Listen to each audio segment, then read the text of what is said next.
Growing up in Kenya, I knew I always wanted to study biochemistry.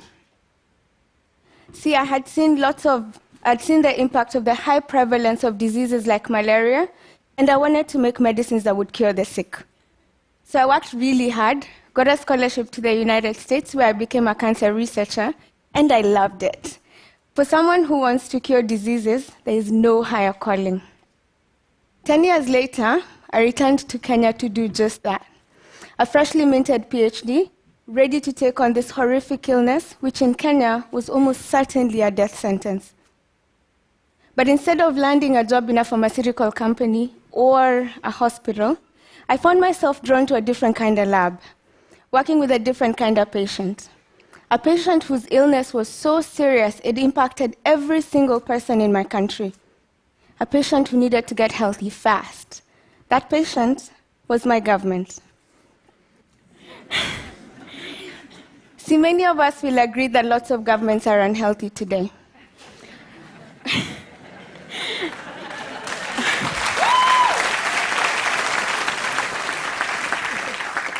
And Kenya was no exception.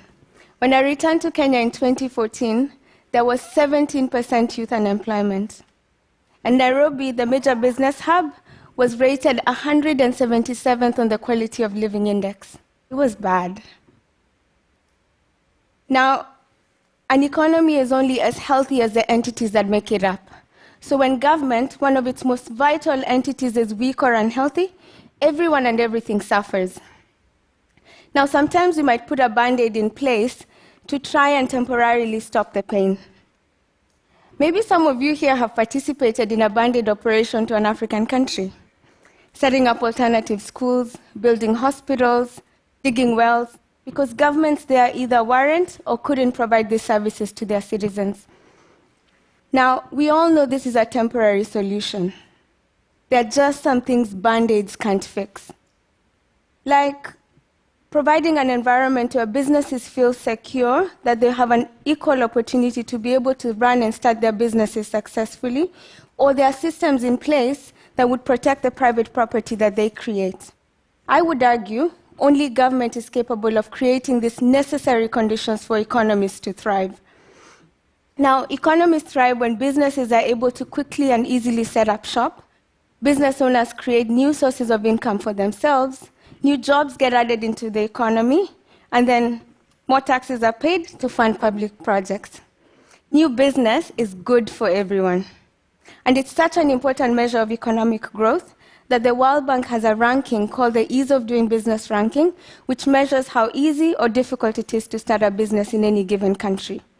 And as you can imagine, starting or running a business in a country with an ailing government, almost impossible. The president of Kenya knew this, which is why in 2014, he came to our lab and asked us to partner with him to be able to help Kenya to jumpstart business growth. He set an ambitious goal. He wanted Kenya to be ranked top 50 in this World Bank ranking. In 2014, when he came, Kenya was ranked 136 out of 189 countries. We had our work cut out for us. Fortunately, he came to the right place. We're not just the Band-Aid kind of team. We're a group of computer scientists, mathematicians, engineers, and a cancer researcher who understood that in order to cure the sickness of a system as big as government, we needed to examine the whole body. And then we needed to drill down all the way from the organs into the tissues, all the way to single cells, so that we could properly make a diagnosis. So with our marching orders from the president himself, we embarked on the purest of the scientific method, collecting data, all the data we could get our hands on, making hypotheses, creating solutions one after the other. So we met with hundreds of individuals who worked at government agencies, from the tax agency, the lands office, utilities company, the agency that's responsible for registering companies. And with each of them, we observed them as they served customers, we documented their processes, because most of them were manual. We also just went back and looked at a lot of their previous paperwork to try and really understand, to try and diagnose what bodily malfunctions had occurred that led to that 136th spot on the World Bank list. What did we find? Well, In Kenya, it was taking 72 days for a business owner to register their property, compared to just 1 day in New Zealand, which was ranked second on the World Bank list. It took 158 days to get a new electric connection. In Korea, it took 18 days. If you wanted to get a construction permit so you could put up a building, in Kenya, it was going to take you 125 days. In Singapore, which is ranked first, that would only take you 26 days.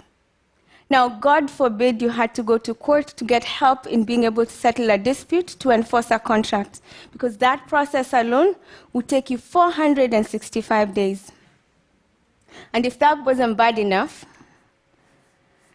you would lose 40% of your claim in just fees, legal fees, enforcement fees, court fees.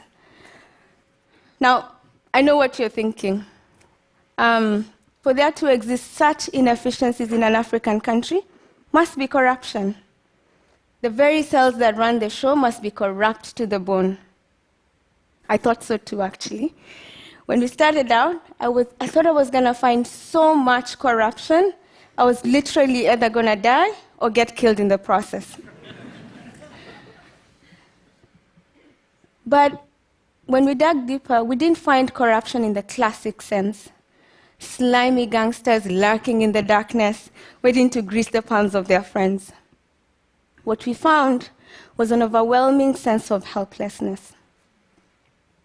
Our government was sick because government employees felt helpless. They felt that they were not empowered to drive change.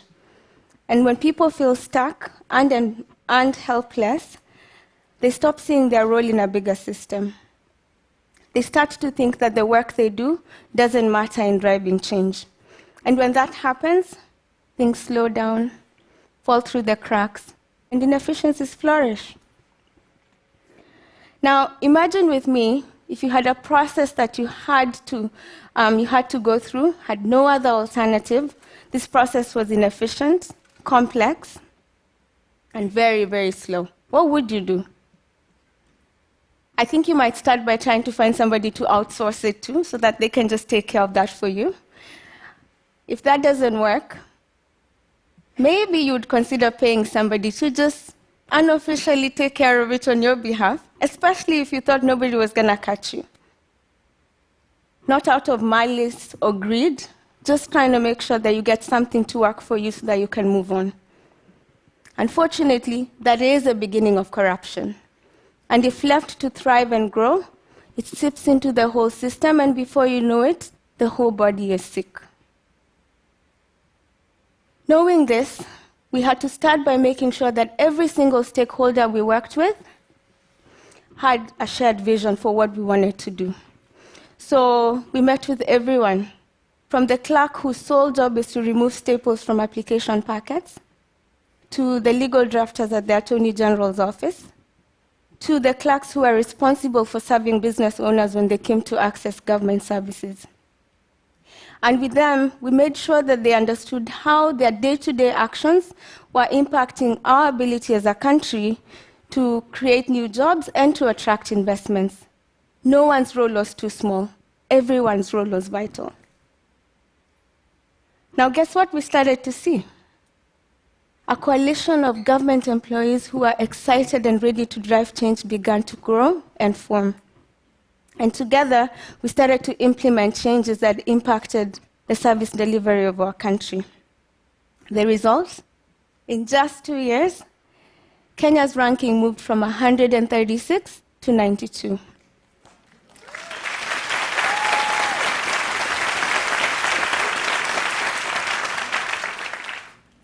And in recognition of the significant reforms we've been able to implement in such a short time, Kenya was recognized to be among the top 3 global reformers in the world 2 years in a row.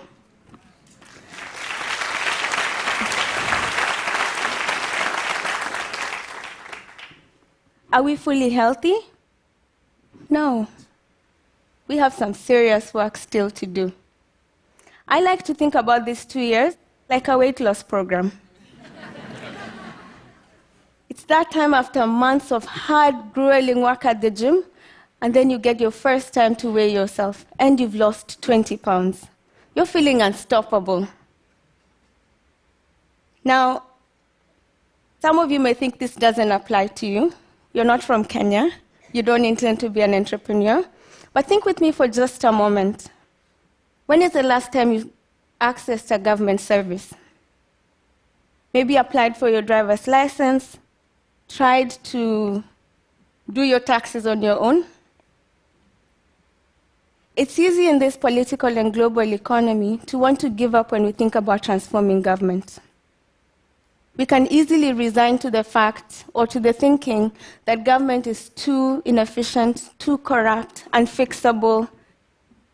We might even relegate some key government responsibilities to other sectors, to band-aid solutions, or to just give up and feel helpless.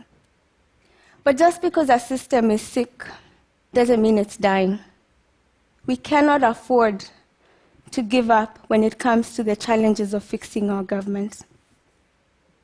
In the end, what really makes a government healthy is when healthy cells, that's you and I, get to the ground, roll up our sleeves, refuse to be helpless, and believe that sometimes all it takes is for us to create some space for healthy cells to grow and thrive. Thank you.